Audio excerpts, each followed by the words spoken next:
औज़ुबिल्लाहि मिनश्शैतानिर्रजीम बिस्मिल्लाहिर्रहमानिर्रहीम रब्बिश्रह ली सदरी वयस्सिर ली अमरी वहलुल उक़दतम मिन लिसानी यफ़क़हू क़ौली वजअल ली वज़ीरम मिन अहली अल्लाहुम्मा फ़क़्हिना फ़िद्दीन आमीन या रब्बल आलमीन। Thank you. अच्छा, अब हम यहाँ पर जो हमने पिछली दफ़ा मिसाल पढ़ी थी, मसलहुम कमसलिल लज़ी इस्तौक़द नारा। अच्छा, ये वाली जो हमने मिसाल पढ़ी थी, इसको एक्सप्लेन कर सकती है ना इसमें? आप तो आपने पढ़ा था आयत 17 में। एक सेकंड,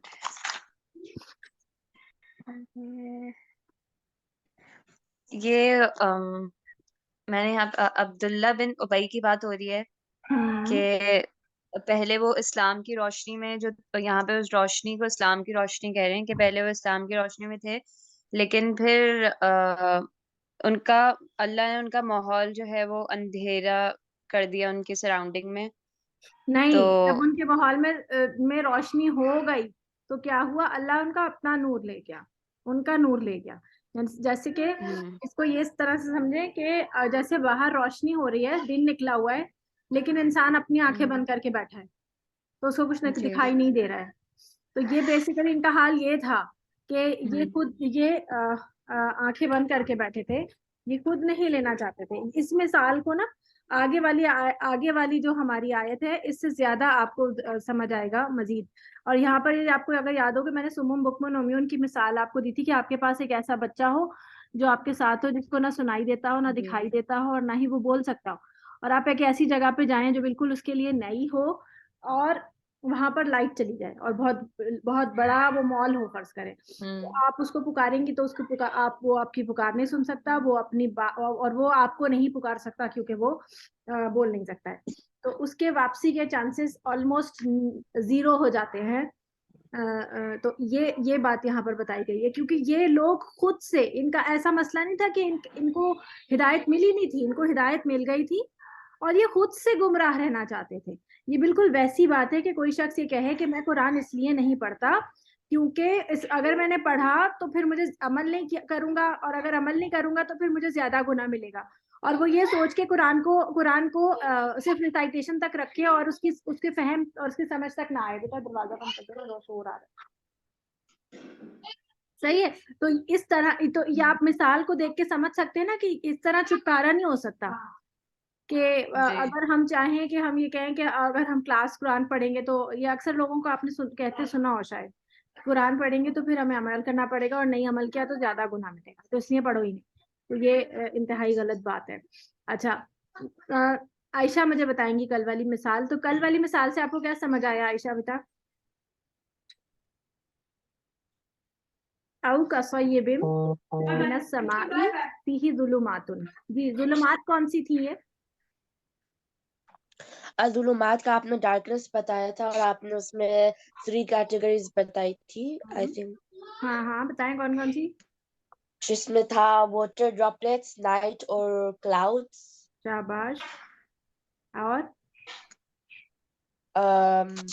और मुझे बताएं रादुन क्या था? जी, रादुन, रादुन व रादुन क्या है? थंडर। हाँ, इसके मैंने मीनिंग भी बताया था ना। व रादुन क्या था? व रादुन का कुछ बताया था ना।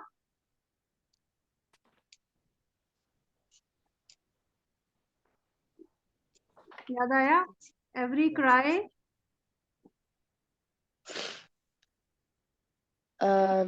Is against them.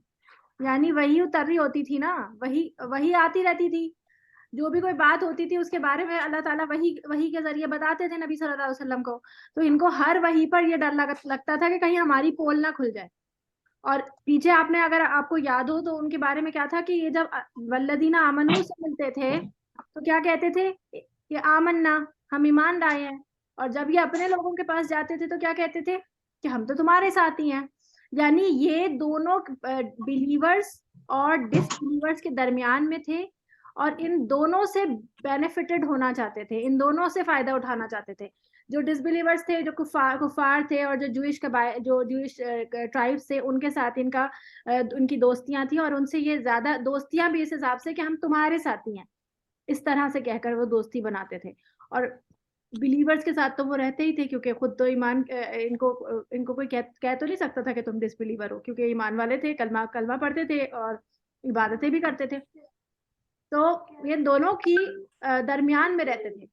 लेकिन इन दरमियान में रहने से एक ये बात थी कि वराद क्या थी, कि ये डरते, इनका डर था कि अल्लाह ताला इनका पोल ना खोल दे, कि ये जो है दोनों तरफ लुढ़कते रहते हैं, कभी इधर चले जाते हैं, कभी इधर चले जाते हैं। दूसरा वो बर्क और लाइटनिंग क्या थी बेटा? लाइटनिंग के बारे में भी पढ़ाया था ना? नोट्स खोल के बता दें, नोट्स लिखा या सिर्फ आपने ऐसे ही सुना था? थोड़े से नोट्स लिखे थे बस। हाँ, तो बर्क का बताइए, नहीं लिखा बर्क के बारे में? नहीं। अलिशबा आप बताएं बेटा। बरकन का मतलब था light of faith. Yes, light of faith. बर्क थी लाइट ऑफ फेथ, यानी ईमान की रोशनी जो उनके दिल के अंदर थी। ईमान तो था ना उनके पास, थोड़ा था या ज्यादा था, कुछ ना कुछ तो था, ईमान तो लाए थे। लेकिन मसला क्या था? मसला ये था कि इनके पास वो कैपेबिलिटी नहीं थी, क्योंकि ये अपने आप क्योंकि ये इस ईमान को रिटेन नहीं कर रहे थे, इस ईमान को वैल्यू नहीं कर रहे थे, रिटेन नहीं कर रहे थे। इस वजह से उनका अपना आप जो था वो वीकर था इस साइट पर, इस ईमान की तरफ से। तो ये वीकनेस की वजह से जब इनको ईमान की रोशनी जब इनको मिलती थी, और ईमान ज्यादा और ये थंडर और ब्राइटनेस, यानी इन दोनों चीजों की बात अगर आप तूफान के हवाले से बात करें, तो जब इन दोनों चीजों से इनको डर लगता था, और ये मौत की वजह से क्या करते थे? अपनी कानों में उंगलियां डाल लेते थे। तो इब्राहिम, इसको लेके जाओ बेटा।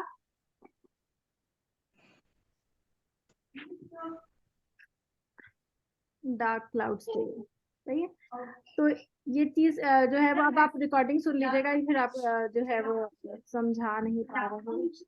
इसकी रिकॉर्डिंग अच्छी सुननी है आपने, और मुझे ना इसका टेस्ट आपने अगले हफ्ते देना है इंशाल्लाह, ठीक है? अच्छी तरह से आपने दोबारा से, जिसको नहीं भी समझ आया, जैसे रश्मिया आपने और क्या नाम है आपका, अलिशबा, आप भी दोबारा सुन सकती हैं, ठीक है? क्योंकि अगर मैं इसमें टाइम लगाऊंगी तो नेक्स्ट क्लास जो है ना, वो नेक्स्ट आयत हमारी रह जाएगी।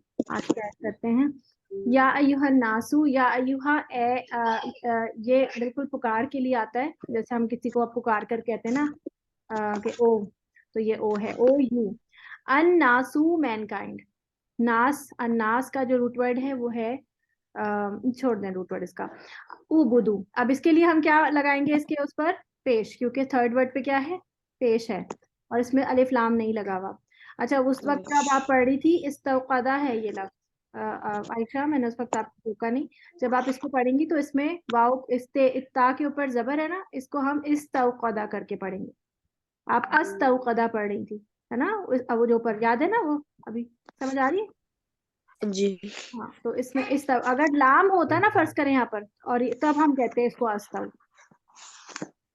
तो इसमें हम थर्ड उस पे पेश की वजह से उबुदू, इबादत करो, यानी वर्शिप, डू वर्शिप रब्बाकुम, ऑफ योर लॉर्ड, अल्लज़ी, द वन हु खलक़कुम, क्रिएटेड यू, खलक़ा, क्रिएटेड, पैदा करना, और उबुदू, एन बा और दाल, आइन बा दाल, आबादा, और रब्बा का रा बा और बा। अब ये पहली दफा आया है ना रब का लफ्ज यहाँ पर, या पहले भी आ चुका है? पहले आया है तर्जुमे में?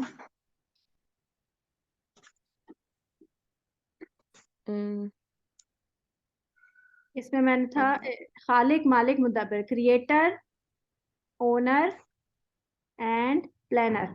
इस रब के अंदर ये तीन माना होंगे। जब भी आप रब का लफ्ज सुनेंगे तो आपने इन तीनों मानों को जहन में रखना है, कि अगर मैं फौरन पूछ लूं कि रब का क्या माना है, तो आप बोलेंगे क्रिएटर, ओनर एंड प्लानर।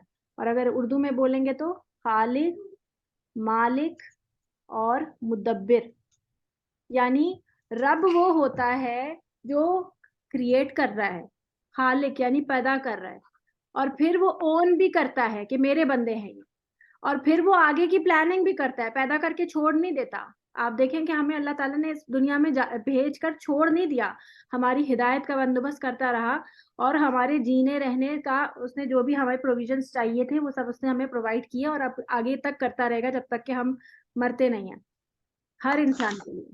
तो ये रब जो है और रब की क्वालिटीज ये होती हैं, ये अल्लाह ताला अपने रब की होने की क्वालिटीज सूरत फातिहा में हम उसको पढ़ के, मतलब अगर हम सूरत फातिहा भी पढ़ते हैं आज के इसके कोर्स में तो हम उसमें पढ़ते, तो हम पढ़ के आए हैं ये रब्बकुम अल्लज़ी खलक़कुम वल्लज़ीना एंड दोज हु मिन क़ब्लिकुम बिफोर फ्रॉम बिफोर यू। कबला, काफ बालाम, कबला का माना पीछ पहले होता है, तो तुमसे पहले जो लोग थे उनको भी पैदा किया, लअल्लकुम सो दैट यू मे, लअल्ला का मतलब शायद, काश, इस तरह का मीनिंग होता है इसका, कि शायद के कुम यू तत्तकून, तत्तकून का रूट वर्ड जी क्या चीज है ये? ऑफ नून वाक़ाफ ना, वाक़ाफ या वक़ी, ये तकवा वाला वर्ड है ये, जी तकवा वाला है, ताकि तुम बिकम राइटियस, ताकि तुम में तकवा पैदा हो जाए। तकवा, अब मैंने आपको बताया था कि वो साइकिल क्या थी हमारी, इसको ले जाओ प्लीज जी मामा। कि अगर इंसान इस्लाम लेके आएगा, मेरा हाथ पकड़ के खींचता है, लिखने नहीं देता मुझे, इस्लाम पर होगा इंसान जब इंसान प्रैक्टिसिंग होगा, प्रैक्टिस बढ़ेगी, सही है, प्रैक्टिस इंक्रीज, जब इंसान प्रैक्टिसिंग हो जाएगा तो क्या होगा, ईमान बढ़ेगा, सही है, और ईमान बढ़ेगा तो तकवा बढ़ेगा, ठीक है। तो ये चीज देखें, ये इबादत यहाँ पर आता है ना, प्रैक्टिसिंग क्या, अल्लाह की इबादत है ना। अब मुझे बताएं इबादत क्या चीज होती है, इन बेदाल इबादत क्या चीज होती है, क्या आपके जहन में आता है इबादत क्या होता है? नमाज पढ़ना, ठीक है, नमाज पढ़ना, और वर्शिप करना किसी की। इबादत में क्या समझ आता है, और नमाज पढ़ना और वर्शिप कुरान कुरान पढ़ना, पढ़ना, रोजे रखना। ठीक है। आयशा को क्या समझ आता है? वही नमाज पढ़ना, दुआ करना, रोजे रखना। दुआ करना, ठीक है, दुआ, रोजा, फास्टिंग, ठीक है। अब मैं आपको इबादत का एक न्यू मीनिंग दे रही हूँ। इबादत क्या है? Every deed that is to please, लिखिएगा ये, अल्लाह, हर वो काम जो अल्लाह को खुश करने के लिए किया जाए वो क्या है? इबादत। अब जरूरी नहीं है कि आप इबादत जा नमाज पर ही करेंगे, अगर कोई काम अल्लाह ने हुक्म दिया है, जैसे मुझे अल्लाह ताला ने हुक्म दिया है कि मैं अपने बच्चों की परवरिश करूं, अपने बच्चों का ख्याल रखूं, अपने बच्चों को खिलाऊं पिलाऊं, उनकी तरबियत करूं, ये सारे काम मेरे लिए क्या बन जाएंगे अगर मेरी नियत ये है, अगर मैं, क्योंकि देखिए हर काम की एक हदीस लिखिएगा, हदीस है,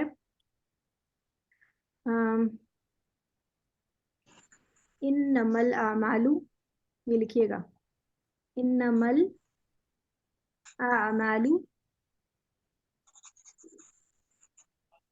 बिन्नियात, ये नून है लाम है, बिन्नियात, नून पे तशदीद, ये पे तशदीद, बिन्नियात, बिन्नियाती, इन्नमल आमालू बिन्नियाती, यानी हर अमल का के पीछे जो भी जो रीजन है वो क्या है? नियत, सही है। नियत क्या होती है?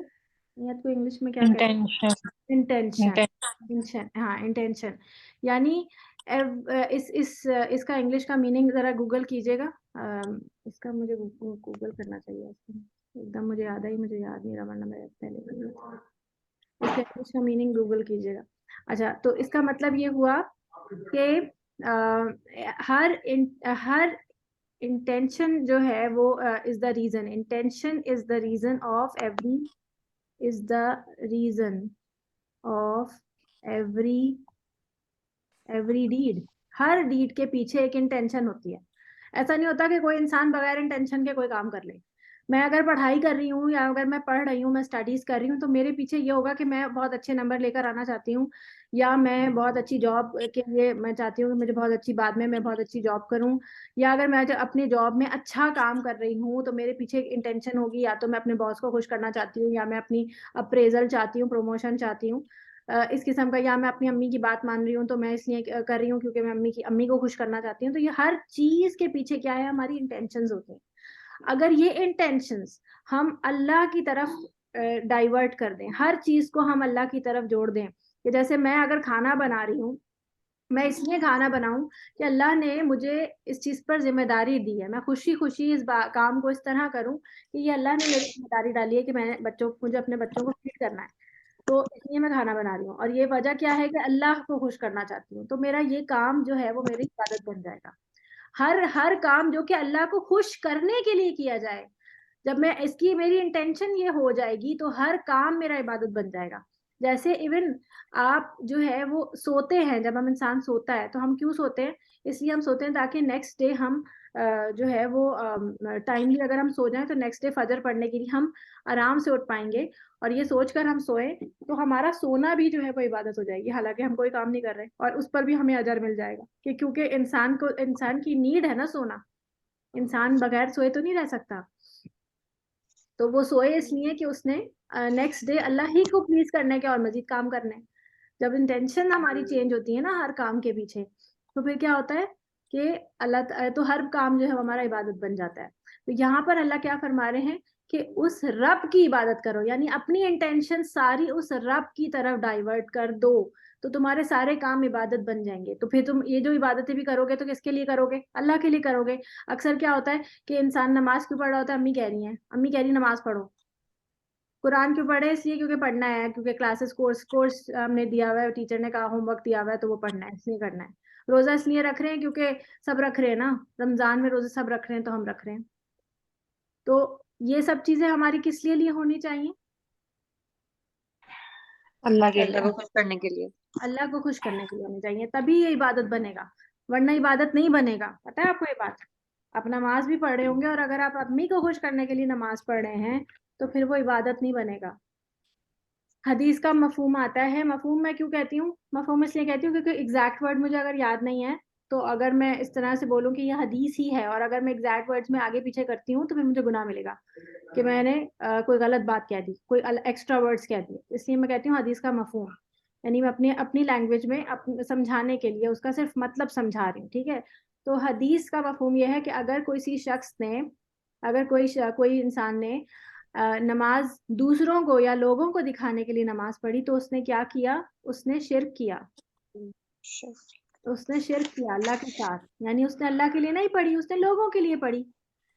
इसी तरह अगर किसी ने लोगों को दिखाने के लिए रोजा रखा तो उसने शिर्क किया, अगर उसने लोगों को दिखाने के लिए कुरान पढ़ा तो उसने शिर्क किया।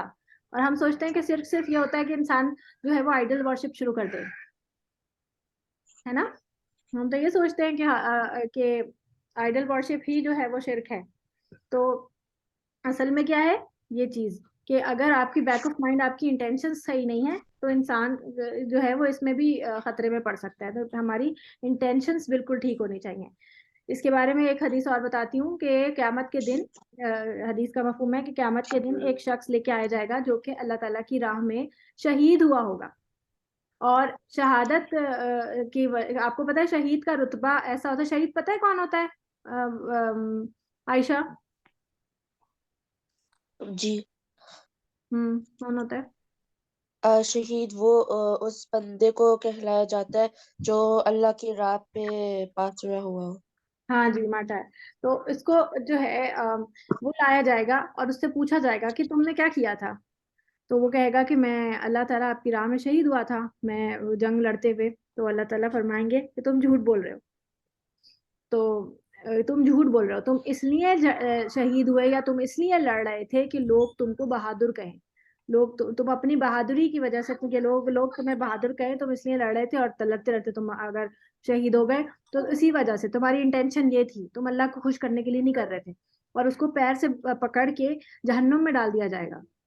आप सोचे कि वो आप दुनिया की नजर में तो वो शहीद था, दुनिया ने तो यही समझा था जब वो शहीद हुआ कि ये तो जन्नत में जाएगा, लेकिन एट द एंड क्या हुआ, वो जहन्नुम में चला गया। क्यों? क्योंकि नियत जो थी, उसकी जो इंटेंशन थी वो सही नहीं थी। तो हर काम के पीछे इंटेंशंस बहुत जरूरी हैं, क्योंकि और इंटेंशंस का मामला किसके किसके दरमियान में होता है? अल्लाह और उसके इंसान, उसके इंसान बंदे बंदे बंदे बंदे यानी कि उसका उसका जो बंदा, क्या लिख दिया मैंने, बंदे को इंग्लिश में क्या बोलेंगे,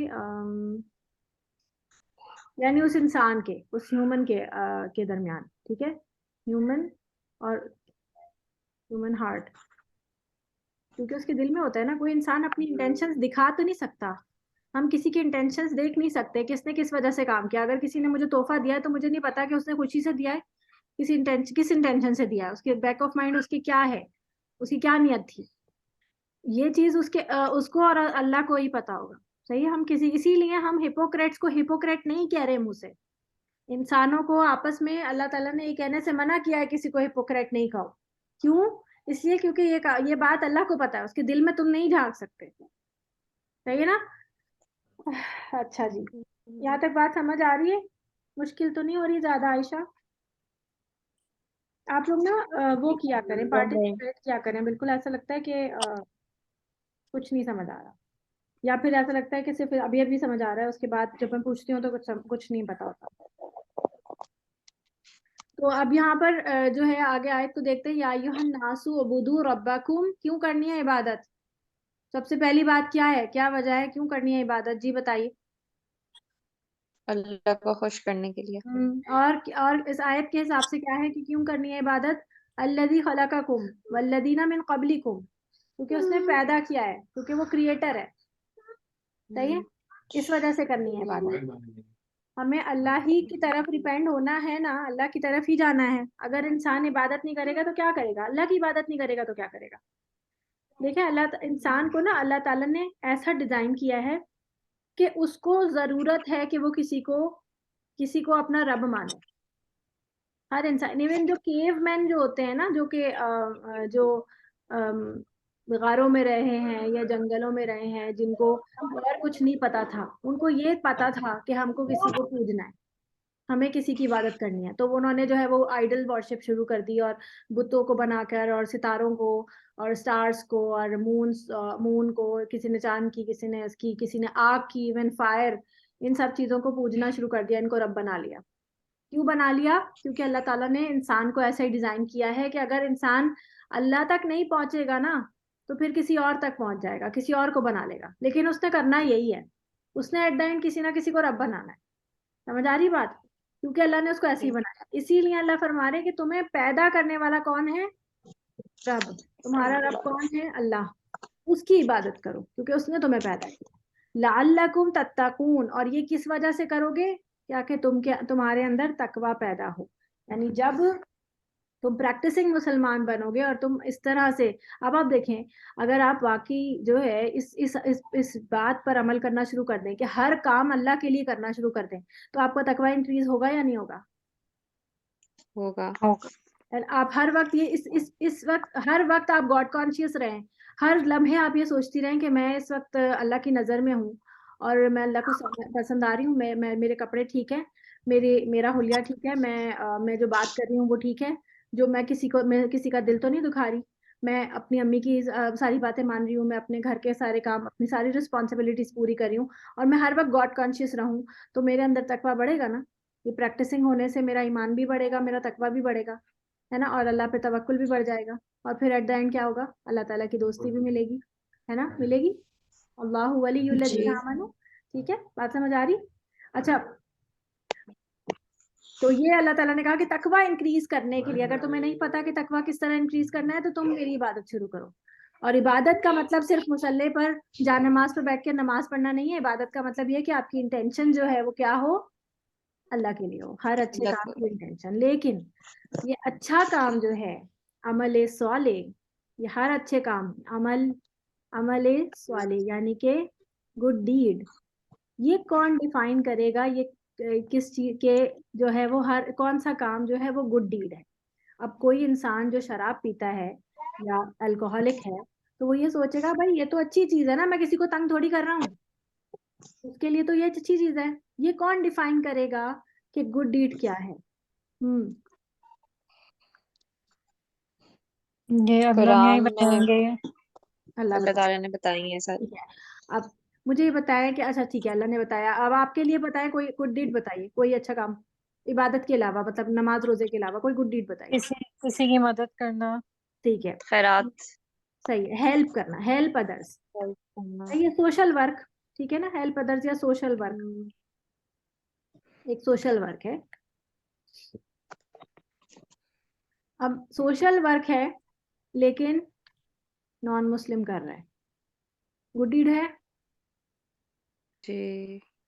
गुड डीड तो है गुड डीड है। लेकिन उसके पास ईमान नहीं है और अपनी उसकी मर्जी से कर रहा है, इंटेंशन है। जो उसको समझ आ रहा है, सही है, अपनी मर्जी से, यानी कि on his free own, will. On his own way, अपनी मर्जी से, सो ऑन नहीं, इन इन हिज ओन वे, अपनी मर्जी से कर रहा है, अपनी मर्जी से कोई भी तरीका उसने सोचा कि मैं इस तरह से मदद कर दूं, लोगों को सड़क पार कराता रहूं, हर रोज खड़ा हो जाऊं और लोगों को रोड क्रॉस कराता रहूं, ये उसने अपनी मर्जी से सोच लिया, लेकिन वो नॉन मुस्लिम है। तो अमल स्वाले जो है, यानी कि गुड डीड, गुड डीड का जो रजिस्टर है वो फरिश्तों के हाथ में है और फरिश्ते उसको लिखते रहते हैं, है ना, गुड डीड लिखते हैं, Ayesha, good deed bad deed लिखते हैं ना फरिश्ते? जी। तो ये इस अकाउंट में जो है वो अल्लाह ताला के पास लेके जाते हैं ऊपर, वहां लिखते रहते हैं और ऊपर लेके जाते हैं, हर रोज जो है वो फरिश्ते हमारे अमाल जो है वो अल्लाह ताला के सामने पेश करते हैं। तो ये फरिश्ते ऊपर आसमान पर हमारा अमल लेके जाते हैं, ये है इसका मतलब, यानी ऊपर लेके जाना, इसको कहते हैं ना कि अमाल ऊपर चढ़ना, सही है, अमाल ऊपर चढ़ते हैं, यानी कि फरिश्तों के साथ जाते हैं। तो अगर इंसान का ईमान नहीं है तो उसका गुड डीड भी जो है वो एक्सेप्टेबल नहीं है। सबसे पहला जो वो होगा क्राइटेरिया, वो है ईमान। गुड डीड के लिए जो अल्लाह के रजिस्टर में लिखा जाएगा गुड डीड, अगर कोई नॉन मुस्लिम गुड डीड करता रहे तो अल्लाह ताला उसको इसी दुनिया में कुछ ना कुछ पे ऑफ कर देगा, इसका अजर दे देगा, और क़यामत के दिन इन इन गुड वर्क्स की कोई वैल्यू नहीं होगी, इनका कोई वेट नहीं होगा अल्लाह ताला के उस पे वेइंग बैलेंस पे, ठीक है, वो जो तराजू मीजान जो कायम किया जाएगा उस वेइंग बैलेंस पर इसका कोई वेट नहीं आएगा। क्यों नहीं आएगा? क्योंकि ईमान ही नहीं था साथ में, इसमें इस गुड डीड के लिए ईमान होना जरूरी है। तो ईमान के बाद दूसरा क्या है? अब गुड डीड है, फर्ज करें सोशल वर्क ही समझ लें, ठीक है, और तीसरी क्या चीज है? तीसरा है सुन्नत। सुन्नत क्या होता है? आप सल्लल्लाहु अलैहि वसल्लम हम्म, के जो तरीका, एक्शंस अकॉर्डिंग हैं उनको टू, फॉलो करना। हाँ जी, according to the messenger's teaching, जो भी उन्होंने सिखाया है ना हमको, उसके मुताबिक, उसके अकॉर्डिंग अगर कोई काम होगा तो ये गुड डीड जो है वो एक्सेप्टेबल होगा और ये एक्सेप्टेबल ऊपर होगा। लेकिन अगर फर्ज करें मैं एक नमाज पढ़ रही हूँ और मैंने 4 के बजाय 5 पढ़ ली रकातें, और मैं कहूँ नहीं मैं 5 ही पढ़ूंगी, और मेरा दिल चाहता है कि मैं 2 नहीं, मैं तो अल्लाह से ज्यादा मोहब्बत करती हूँ, मैं 2 नहीं, हर रकात में 3 सजदे करूंगी, एक्सेप्टेबल होगा? तू बेटा, नहीं। नहीं। नहीं। हाँ, नहीं होगा, इसलिए क्योंकि अकॉर्डिंग टू द टीचिंग्स नहीं है, ये अकॉर्डिंग टू द सुन्ना नहीं है। जब तक ये उस अकॉर्डिंगली नहीं होगा हर काम, क्योंकि आप देखें हमें हर चीज का एक वे बताया गया है। कोई इंसान अपनी मर्जी से कोई इबादत इजाद कर ले, क्या है कि मैं ना घर में बैठ के लोग करते हैं अक्सर ना, घर में बैठ के प्यालों के अंदर मट्टी के प्याले लेते हैं, पानी डालते हैं, और उसके अंदर जो तस्बीहां होती है ना हमारी, वो पानी में डिबो देते हैं, हमारे बचपन में होता था ये, और ना पानी के अंदर डिबो के और वो आयते करीमा पढ़ते हैं। कभी देखा आपने ये? नहीं है। नहीं। अच्छा, हमारे बचपन में होता था ये। और वो क्या कहते थे कि आयते करीमा, आपको पता है कौन सी आयत है? ला इलाहा इल्ला अन्ता अल्लाह हाँ जी, सुब्हानक इन्नी कुन्तु मिनज़ ला ज़ालिमीन। इलाहा इल्ला अंता सुब्हानका इन्नी कुन्तु मिनज़ ज़ालिमीन, ये किसकी दुआ थी, याद है? हज़रत हजरत इब्राहिम यूनुस। अलैहि। हाँ, इब्राहिम, हज़रत यूनुस यूनुस अलैहिस्सलाम, हजरत यूनुस की कुन्तु मिनज़ ज़ालिमीन, इन्नी कुन्तु मौलिक मिनज़ ज़ालिमीन, ये उन्होंने कब पढ़ा था? मछली जब के वो पेट मछली में। के पेट में थे। जब मछली के पेट में चले गए तो उन्होंने कहा कि ला इलाहा इल्ला अंता सुब्हानका इन्नी कुन्तु मिनज़ ज़ालिमीन। और ये चीज क्या है? ये बेसिकली इस्तिग़फ़ार है ना, इस्तिग़फ़ार है कि अल्लाह मुझे माफ कर दे, और अल्लाह आप पाक है और बेशक मैं ही जालिम, अपनी गलती का एतराफ करना, एक्सेप्ट करना कि मैं गलत हूँ, मुझसे गलती होगी, मुझे माफ कर दें, बेसिकली इसका मतलब है। तो क्या करते हैं लोग, कहते हैं कि ये ना आयत जो है वो बहुत भारी है और बहुत गर्म है, जलाली वजीफा है, तो इसको ठंडा करने के लिए तस्बीहों को पानी में डाल देते हैं और ताकि ना ठंडा रहे। और इसमें ना 11 लोगों को बिठा के घर के अंदर, जिसके घर में कोई परेशानी आती थी तो वो अपने घर में 11 लोगों को बुलाती जो खवातीन, और ना बैठा के उनको 11 प्याले देकर उसके अंदर पानी डाल के और तस्बीहा देकर के इसमें डिबो के ही रखना है, और पढ़ते जाओ तस्बीहों को, एक एक दाना गिराते जाओ, और पानी के अंदर ही रहना चाहिए तस्बीह। तो ये अपनी मर्जी की इबादत थी। इससे किसी और कितनी दफा पढ़ना था पता नहीं, 1,25,500 टाइम्स ये सबने मिलके पढ़ना था, 1,25,000 टाइम। आप सोचे कितना मुश्किल नहीं बना लिया, ये मुश्किल चीज नहीं है, एक तो इतना ज्यादा पढ़ना, ऊपर से उसका पानी के अंदर वो भी सिर्फ पानी के नीचे रखना है। तो इतनी मुश्किल, तो इंसान अगर अपनी मर्जी से इबादतें बनाना शुरू कर दे तो वो अपने लिए क्या करेगा, मुश्किल हो जाएगी। तो इसीलिए जरूरी क्या है कि वो जरूरी है कि इंसान अल्लाह के जो मैसेंजर हैं उनकी टीचिंग के अकॉर्डिंग इबादत करेगा, तभी उसको सवाब भी मिलेगा और तभी उसके लिए जो है वो बेनिफिट होगा। ये सारी चीजें बेटा जी छोड़ दो, आप जाओ। इब्राहिम प्लीज, इब्राहिम लेके जाओ उसको, दरवाजा बंद करो। अच्छा समझ आया ना बेटा, इबादत जो है वो कब कबूल होगी, बताएं जल्दी से। जब आपके पास ईमान होगा और सुन्नत और के आप अकॉर्डिंग करेंगे। अल्लाह को प्लीज करने के लिए कर रहे होंगे। आयशा आप भी बोले बेटा। जब आपके पास ईमान होगा, सोशल वर्क और सुन्ना नहीं सोशल वर्क नहीं है, बेसिकली ईमान गुड डीड। जो गुड डीड है ना वो उसकी 3 शर्तें हैं कि एक तो ईमान के साथ होगा, ऊपर से वो होगा क्या, गुड होना चाहिए। ये नहीं कि ईमान के साथ इंसान कोई गलत काम करे और कहे कि ये तो इसमें मुझे सवाब मिल जाए, समझ आई है? तो गुड डीड तो वो होगा, गुड डीड होगा, लेकिन किन दो चीजों के साथ, ईमान के साथ और सुन्ना के साथ। ठीक है, ईमान गुड डीड है, ईमान प्लस सुन्ना। ठीक है, ये गुड डीड के कबूल होने की, यानी कि अल्लाह ताला को ये गुड डीड की यानी ये गुड डीड का